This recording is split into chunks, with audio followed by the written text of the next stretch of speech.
Good morning, it's Jan from Venomobile World and I want to show you something there.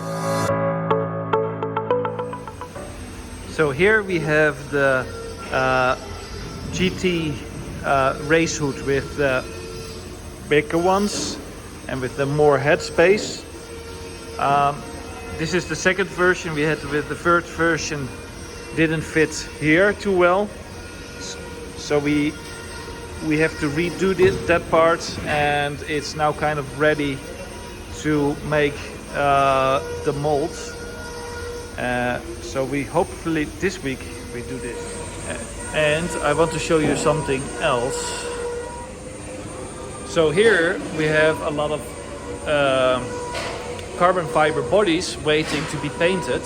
Painting is there and there. But here I have an Alpha 7.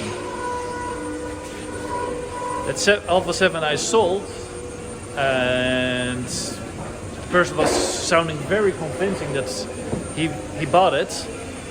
I sent an invoice for down payment, never came money in. So I need to learn that people say sometimes something, but it's not really what they say. So this one is now for sale. The carbon fiber shell is already ready, and yeah, send me an email on jan@venomobileworld.com. See you next week. Bye bye.